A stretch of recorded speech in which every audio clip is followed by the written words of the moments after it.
po sa ating lahat. Ako po si Ashley de la Cruz. Ako naman po si Jed Andre A. Repolio. At ako naman po si Ayara Umbrete. Mula sa Ibababali Integrated High School, Lucena City.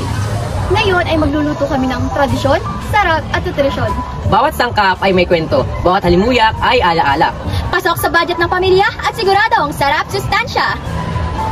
Ang dami natin natutunan sa mga videos, no? Oo nga!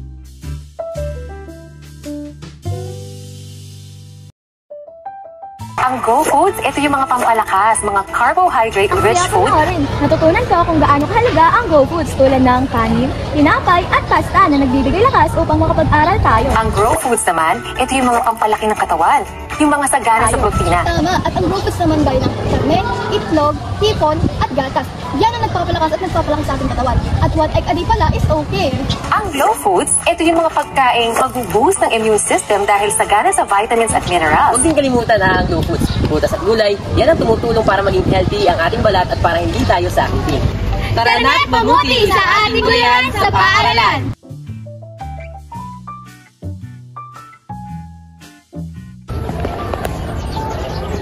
Morus alba o mulberry. Mayaman sa vitamina C, vitamina K, iron, calcium at potassium. Musa acuminata o saging. Naglalaman ng potassium, dietary fiber, vitamin C, vitamin B6 at iba pang mineral. Citrus microcarpa o kalamansi na mayaman sa vitamin C at tumutulong upang mapalakas ang ating immune system. Sigurado magiging masarap. Siguradong magiging masustansya. At siguradong magiging masaya ang hapag ng pamilya. Welcome po sa aming kusina eskwela! Ngayon po ay magluluto kami ng local Quezonian dishes na siguradong magpapalakas ng katawan at puso ang alang-ang. At magluluto din po kami ng bulang-lang na papaya na may malunggay. At para sa dessert ay creamy mulberry nana.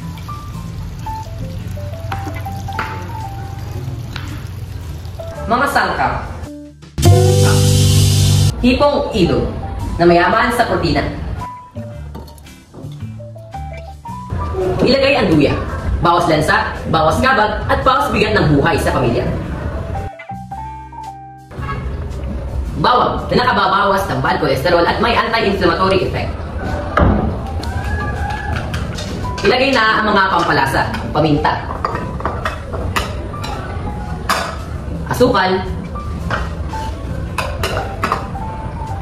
asin. At syempre, ang magbibigay magic sa ating putahe. Samahan pa ng ngiti mo, yun ang pampalasa sa araw-araw ko.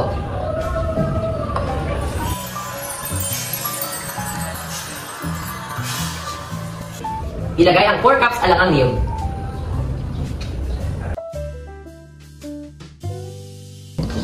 Ngayon, ilagay na ang 300 ml ng sabaw ng buko.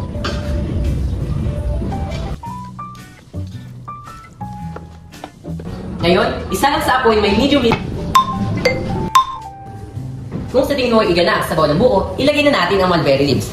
And let it simmer for another minute.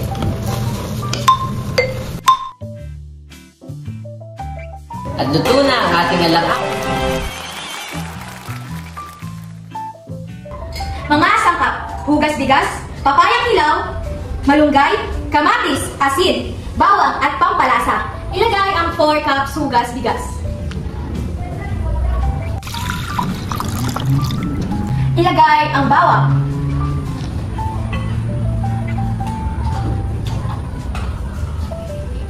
Kamatis.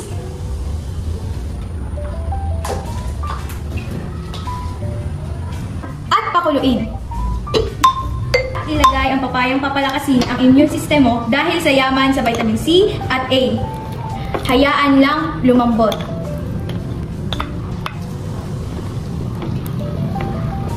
At pag malambot na ang papaya, ilagay ang asin.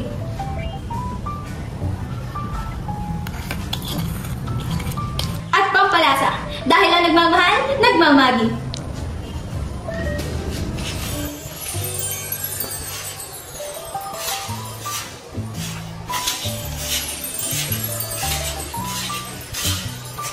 Pag kumukulo na, haluin.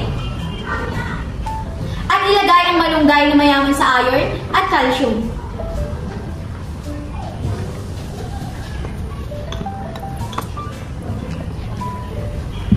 pakuluan ng bahagya. At luto na ang ating bulang-lang na papaya with malunggay.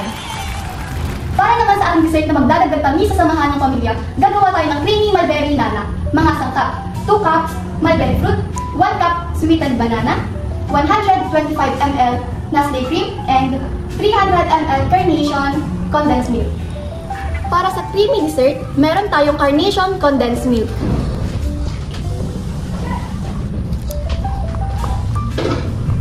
Ilagay ang pampakreamy Nestle cream.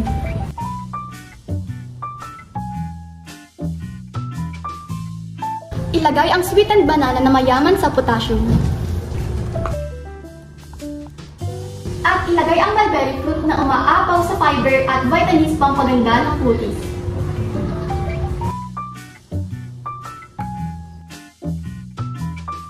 Haluin. And best served well chilled ang ating creamy mulberry nana. Kalamansi, mayaman sa vitamin C. Iwas ubo, iwas sipon ang buong pamilya.